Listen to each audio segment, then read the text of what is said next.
తెలంగాణలో మీరు బెనిఫిట్ షోలకు అనుమతి ఇవ్వరా? మేమిస్తాం. తెలంగాణలో కొత్త సినిమాలకు టికెట్ రేట్లు పెంచరా? మేము పెంచుతాం అన్నట్లుంది ఆంధ్రప్రదేశ్ ముఖ్యమంత్రి చంద్రబాబు నాయుడు తీరు. సహజంగా టికెట్ రేట్ల పెంపు జీవోలు కూడా సినిమా విడుదలకు 1-2 రోజులు ముందొస్తాయి. కానీ దీనికి భిన్నంగా ఆంధ్రప్రదేశ్ ప్రభుత్వం శనివారం నాడు జనవరి 10న విడుదల కాబోతున్న గేమ్ చేంజర్ సినిమా బెనిఫిట్ షోలతో పాటు టికెట్ రేట్ల పెంపుకు అనుమతి మంజూరు చేస్తూ ఉత్తర్వులు ఇచ్చింది. సహజంగా టికెట్ రేట్ల పెంపు అనుమతి వారం రోజులకే ఇస్తారు. కానీ అందుకు భిన్నంగా ఈ గేమ్ చేంజర్ విషయంలో ఆంధ్రప్రదేశ్ సర్కార్ తీసుకున్న నిర్ణయం సినీ ప్రేమికులకు, సినీ అభిమానులకు షాక్ వంటిదనే చెప్పొచ్చు. ఒక మాటలో చెప్పాలంటే తెలంగాణ ముఖ్యమంత్రి రేవంత్ రెడ్డి తీసుకున్న నిర్ణయానికి రివర్స్లో ఆంధ్రప్రదేశ్ ముఖ్యమంత్రి చంద్రబాబు నాయుడు వెళ్లారు.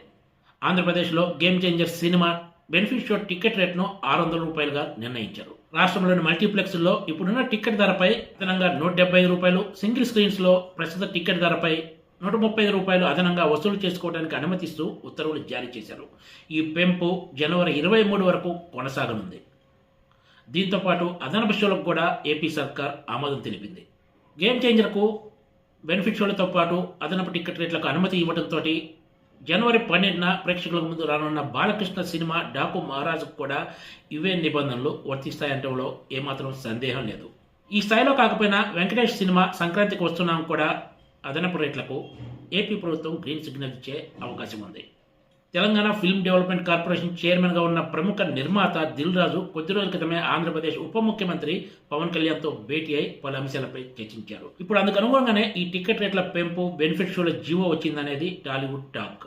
సంక్రాంతికి విడుదలవుతున్న 2 సినిమాలు కూడా దిల్ రాజు నిర్మాణ సంస్థ నిర్మించినవే. అందులో ఒకటి రామ్ చరణ్ నటించిన గేమ్ చేంజర్ అయితే రెండవ సినిమా వెంకటేష్ నటించిన సంక్రాంతికి వస్తున్నాము. కొద్ది రోజుల క్రితమే తెలంగాణ ముఖ్యమంత్రి రేవంత్ రెడ్డి ఇక నుంచి తెలంగాణలో బెనిఫిట్ షోలతో పాటు కొత్త సినిమాలకు అదనపు రేట్లు ఉండవంటూ స్పష్టం చేశారు. ఏడాది పాటు బీఆర్ఎస్ హయాంలో ఇచ్చినట్లే భారీ బడ్జెట్ సినిమాలకు అడ్డగోలుగా రేట్లు పెంచుకోవడానికి రేవంత్ రెడ్డి సర్కార్ అనుమతి ఇచ్చింది. కానీ పుష్ప 2 విడుదల తర్వాత సంజయ్ థియేటర్లో చోటు చేసుకున్న ఘటనతో తలెత్తిన పరిణామాల నేపథ్యంలో అసెంబ్లీ వేదికగా ముఖ్యమంత్రి రేవంత్ రెడ్డి కీలక ప్రకటన చేసిన విషయం తెలిసిందే. ఇక నుంచి తాను సీఎంగా ఉన్నంత వరకు తెలంగాణలో బెనిఫిట్ షోలతో పాటు టికెట్ రేట్ల పెంచుకోవడానికి అనుమతి ఇచ్చేది లేదని తేల్చి చెప్పారు. రేవంత్ రెడ్డి దిల్ రాజును తెలంగాణ ఫిల్మ్ డెవలప్మెంట్ కార్పొరేషన్ చైర్మన్గా నియమించారు. ఆయనకి చెందిన సినిమాలే 2 సంక్రాంతికి రాబోతున్నాయి.